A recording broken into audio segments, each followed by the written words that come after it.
नमस्कार दोस्तों, स्वागत है आपका अपने YouTube चैनल पारुल त्यागी पर। तो दोस्तों, सावन माह की आप सबको हार्दिक शुभकामनाएं।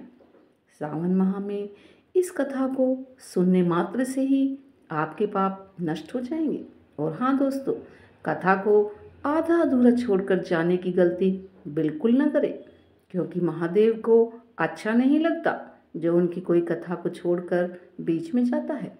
तो आइए दोस्तों, शुरू करते हैं। प्राचीन काल में एक शिकारी जानवरों का शिकार करके अपने कुटुंब का पालन पोषण करता था।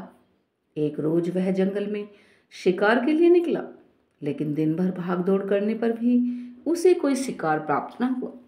अब वह भूख प्यास से व्याकुल होने लगा।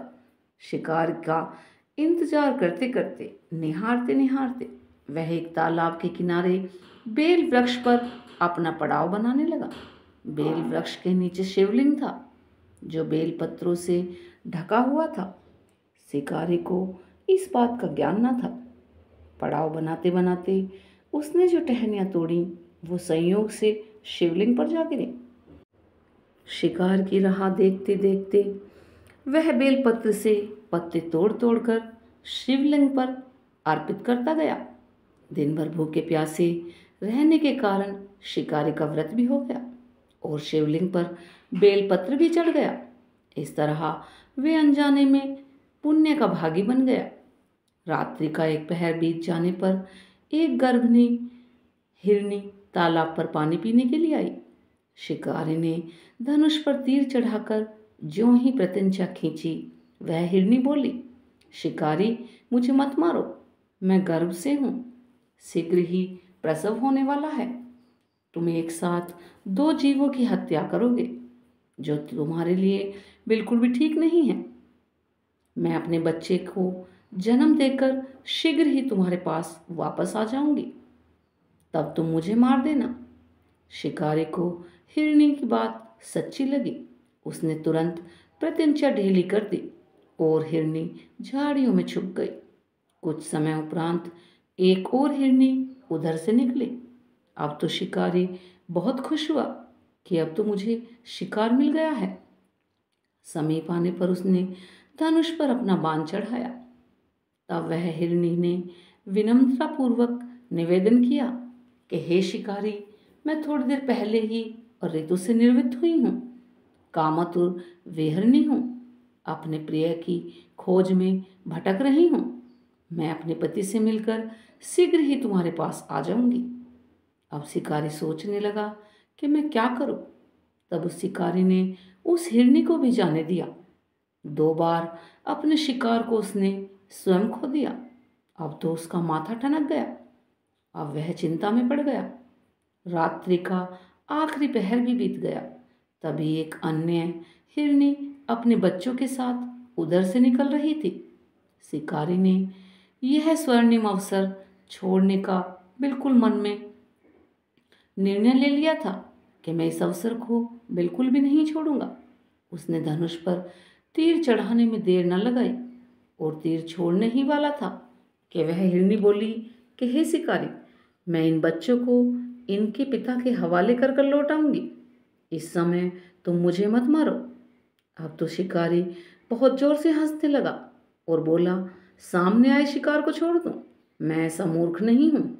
इससे पहले मैं 2 बार अपना शिकार खो चुका हूँ।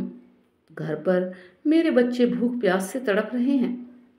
उत्तर में वह हिरनी बोलने लगी कि तुम्हें जैसे अपने बच्चों की ममता सता रही है, ठीक वैसे ही मुझे भी अपने बच्चों की ममता सता रही है।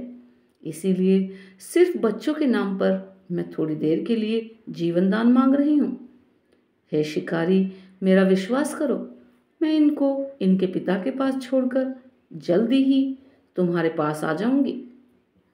हिरनी की दीन स्वर को सुनकर शिकारी को उस पर दया आ गई। उसने उस हिरनी को भी जाने दिया। शिकार के अभाव में बेल वृक्ष पर बैठा शिकारी बेल पत्र तोड़ तोड़कर नीचे फेंकता जा रहा था। पौ फटने को हुई। एक हष्टपुष्ट मृग उसी रास्ते पर आया। शिकारी ने सोच लिया कि इसका शिकार तो वह अवश्य ही करेगा। अब शिकारी ने तनी प्रतंचा देखकर वह हिरन विनीत स्वर में बोला कि हे शिकारी भाई, यदि तुमने मुझसे पहले आने वाली 3 हिरनी तथा छोटे छोटे बच्चों को मार डाला है तो मुझे भी मारने में देरी न करो, ताकि उनके वियोग में मुझे एक क्षण भी दुख न सहना पड़े। मैं उन हिरनियों का पति हूँ। यदि तुमने उन्हें जीवन दान दिया है तो मुझे भी कुछ क्षण जीवन दान देने की कृपा करो। मैं उनसे मिलकर तुम्हारे सामने उपस्थित हो जाऊंगा। अब तो हिरन की बात सुनते ही शिकारी के सामने पूरी रात का घटना चक्र घूम गया। उसने सारी कथा उस हिरन को सुना दी। तब हिरन ने कहा, मेरी तीनों पत्नियां जिस प्रकार प्रतिज्ञाबद्ध होकर गई हैं, मेरी मृत्यु से अपना धर्म का पालन नहीं कर पाएंगी। अतः जैसे तुमने उन्हें विश्वास पात्र मानकर छोड़ा है, वैसे ही मुझे भी जाने दो। मैं उन सब के साथ तुम्हारे सामने शीघ्र ही उपस्थित हो जाऊंगा। ऐसा करते करते उपवास, रात्रि जागरण तथा शिवलिंग पर बेलपत्र चढ़ने से शिकारी का हिंसक हृदय अब निर्मल हो गया था। उसमें भगवत शक्ति का वास हो गया था। धनुष तथा बाण उसके हाथ से अपने आप ही छूटकर नीचे गिर गए। भगवान शिव की अनुकंपा से उसका हिंसक हृदय कारुणिक भावों से भर गया। वह अपने अतीत के कर्मों को याद करके पश्चाताप की ज्वाला में जलने लगा। किंतु थोड़ी देर बाद ही हिरन सपरिवार शिकारी के सामने उपस्थित हो गया ताकि वह उन सब का शिकार कर सके। किंतु जंगली पशुओं की ऐसी सत्यता, सात्विकता और सामूहिक प्रेम भावना को देखकर शिकारी को बड़ी ही ग्लानि हुई। उसके नेत्रों में आंसुओं की धारा बहने लगी।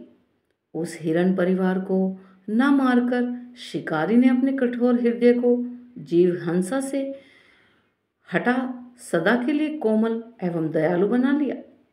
अब देवलोक से समस्त देव समाज भी इस घटना को देख रहा था। घटना की परिणति होते ही देवी देवताओं ने पुष्प वर्षा शुरू की। तब शिकारी तथा हिरन परिवार मोक्ष को प्राप्त हुआ। तो दोस्तों, देखते हैं, गलती से भी उसने भगवान भोलेनाथ का व्रत किया, बेलपत्र चढ़ाए और अपनी दया दिखाई, तो उसको देवी देवताओं ने पुष्प वर्षा से सुसज्जित किया।